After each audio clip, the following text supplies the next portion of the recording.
Méditation du 27 juillet. Comment l'œuvre va-t-elle se terminer? Avant la fête de Pâques, sachant que l'heure était venue pour lui de passer de ce monde au Père, Jésus qui avait aimé les siens qui étaient dans le monde, les aima jusqu'au bout. Jean 13, verset 1. Les paroles de notre texte pour aujourd'hui ont été prononcées lors de la dernière réunion du Seigneur avec ses disciples. De quoi Jésus a-t-il parlé en ce moment solennel? Le dernier discours du Seigneur qui couvre les chapitres 13 à 17 de l'évangile de Jésus est si riche en contenu qu'on l'a appelé la pépinière des épîtres.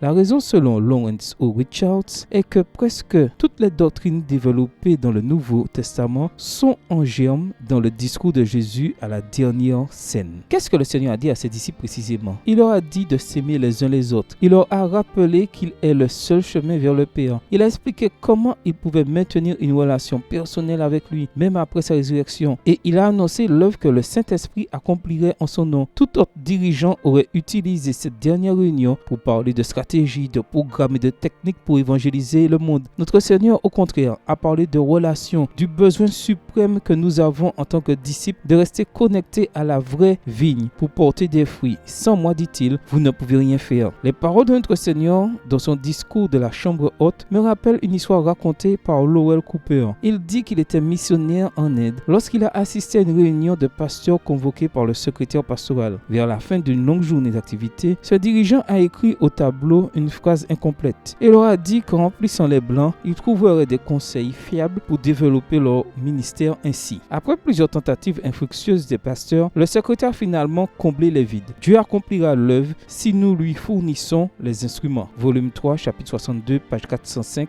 du livre Témoignage pour l'Église, écrit par Ellen G. White. Comment l'œuvre va-t-elle se terminer selon cette déclaration? Mieux que des méthodes et des techniques pour achever l'œuvre du Seigneur, la clé est de connaître le Seigneur de l'œuvre. Ou, comme le dit la citation complète de Témoignage pour l'Église, ce qu'il nous faut, c'est une foi solide, une foi qui nous fasse proclamer devant le sépulcre vide de Joseph d'Arimathée que le Sauveur est vivant. C'est lui qui nous précédera et travaillera avec nous. Dieu accomplira l'œuvre si nous lui fournissons les instruments. Prière. Bon Père, utilise-moi aujourd'hui comme ton instrument pour faire savoir aux autres que Jésus est un Sauveur vivant. Bonne journée à vous et que le Seigneur vous bénisse.